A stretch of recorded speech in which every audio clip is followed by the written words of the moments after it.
Hello and welcome back. I've got a few new subscribers, so thank you for joining me, and I hope you enjoy my videos. At the moment, this is probably my favourite style of journal to make. These are, I call them my eclectic TNs. They were originally inspired by Sheena from Luna Rosu, although they don't really look now like anything like hers, to be honest, but that's where the original inspiration came from, along with a little bit of Jibidneri. Lots and lots of wonderful journal makers, to be honest, have sort of fed into my style over the last couple of years. I'm calling this one Tansy. This is the definition that's in the front here, common plant of the roadside, and this is fabric over cardstock on the inside and the outside, with a bit of lace down the spine here.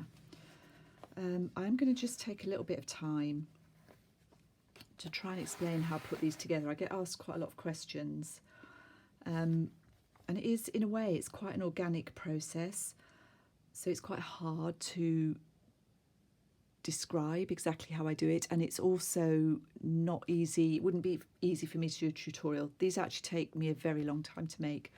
I do start with the covers generally, almost always start with the covers, and I quite often have a few covers sort of ready to go. I've got some here that I've just getting started on, because it looks like I produce a lot of journals, I think. And in a way, I probably do up to a point, but I also work on them for a long time. So I start with the covers, they sit, and I might pick one off and work a bit on it, and choose the pages, and then choose the pages for another one. Once I actually start decorating the inside, I tend to stick to one journal at a time. This is one of the questions I get asked: do I work on one or a lot at a time? When I'm putting them together, I work on several at a time. When I'm decorating them, I work on one at a time. And I start with the pages out of the journal, so not stitched in. And while I've got the pages loose, I have 17 sheets of paper, folded in half, so that's 34 of these and 68 sides all the way through.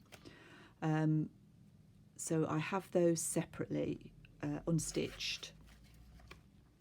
They're not stitched into the cover, and I do some of the basic decoration at that point. So I would do this kind of tissue decoupage, I would do stitching, and I would put some, maybe all, the pockets on. Sometimes the tabs, but not always. It does vary depending on the amount I want to put in it and how it evolves, really. And I actually really like working with my journals stitched together, so I do quite a lot once it's all stitched together as well. So let's take you through this one. Quite a simple cover, but quite a pretty cover. You've seen this fabric before. Haven't got much of it left, sadly. So this is Tansy, so I've used some toning scrapbook papers. I think this might be a Kaisercraft one, I can't really remember. And we've got Tim Holtz tissue paper and some collaging.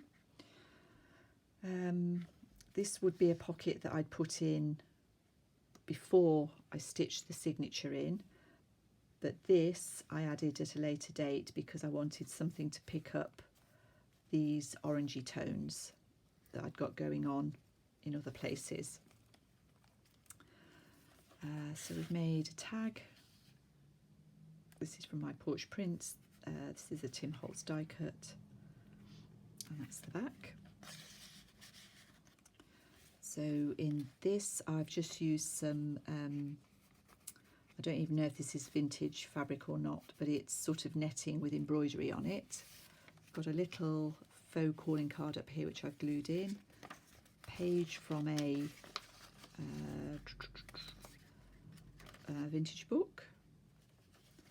I liked the way the tree showed through, And on top of the net fabric, I've put a little bit of sari silk, and then I've made a little flower fairy charm by mounting a tiny picture onto some card, and this is ultra thick embossing powder on the top.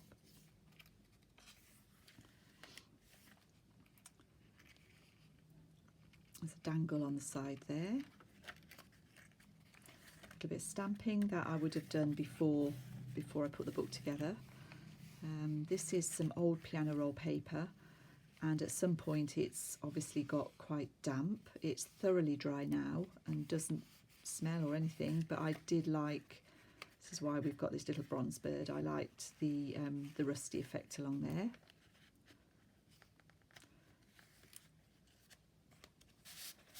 To tag in that pocket. A little bit of vintage, a scrap of vintage handwriting up there. Some ruffle. A very shallow pocket, but I have managed in it to put a tag using my Porch Prints paper, decoupage library card, and a genuine photograph. This is Miss Holling's sister and her son.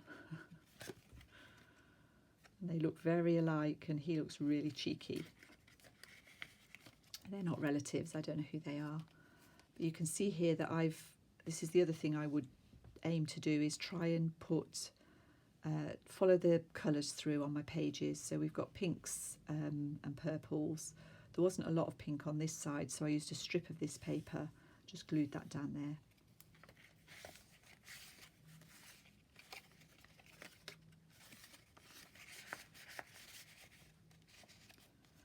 I was originally going to tie something on here, but this book again got very fat. This handkerchief has got some pretty pink and grey embroidery, which went with this paper. These are 3 little tags that I've just put together.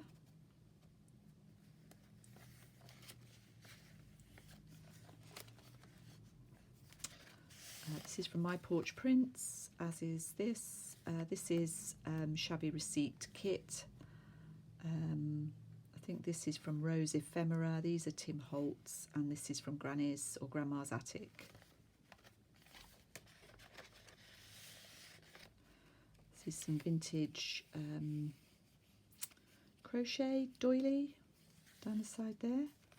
Little flag on that corner, just to bring in a little bit more colour, really. It's quite plain, but it follows the pink through. This is some more of that Tim Holtz tissue paper. Another little bead dangle I've made. Here we got a flower fairy again with the pinks going through to the purples.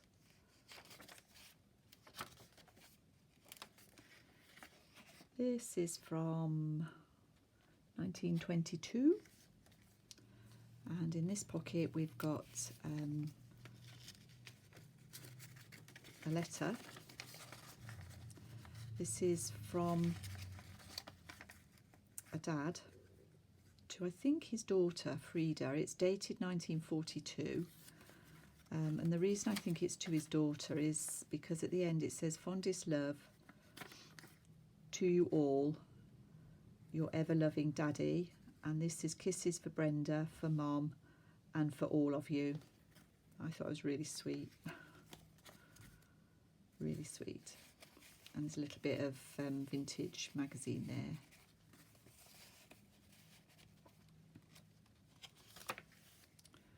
I've got Edith Holden in the centre of this one with some more beads, glass beads. Those can go out of the top if you prefer. Just stitched around that page.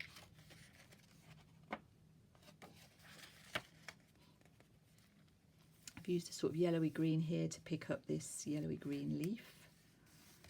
In here we've got one of those computer cards, which I've put a fussy cut flower on, and this is an envelope from 1948 with a letter. and this is just reply to a marriage invitation in 1948. I don't get many envelopes with letters in, so I thought that was quite nice. And I don't really want that blue to show in this case, not for the way the page looks, so that's why it's stamps in there.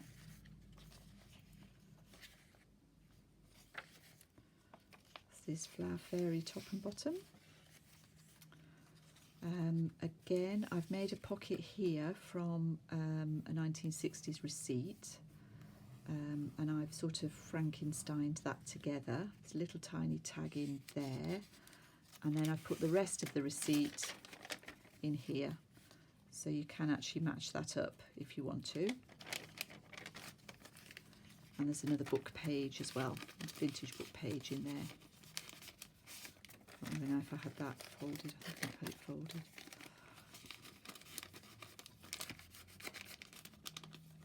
This is from a hotel in Edgbaston, which is near Birmingham, in the middle of the UK, and it says for the phones you need to phone 14124, and if you want to send a telegram you send it to the Smith Hotel. And then that receipt just goes round the page, and we've got a slender slim tag in there. This little cutout is simply on there because it matches this beautifully, and this is coilless safety pin, and I've put some seed beads on there with a little heart dangle. This is a bit of a mirror of the other pocket, so I've got a postcard from 1923, and this is delivered to a Miss Mitchell at the Fever Hospital in Roxburghshire. That's a journal card from one of the My Porch Prints kits, and a little envelope, some tea cards in there. This is a bow through some eyelets, various tags.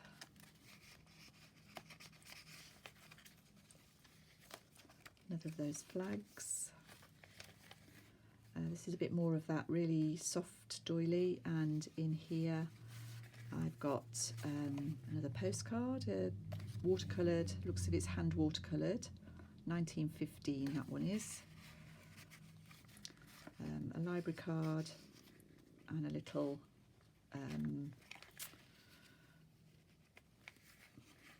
you know, a little something that's a little, and this is all I had left. Oops, that's just got caught. All I had left of this document from 1866. I have stitched, so you can't read it all, but it's 1866, September the 22nd. Got a bit more of that fabric and sari on the back here, and in this I've got a telegram, a vintage telegram from 1945. It says, "Arrived safe, good weather, be good children, love mum and dad." A pretty postcard. It's got a saint on it. I hope that doesn't offend anybody. I chose it because of the colours.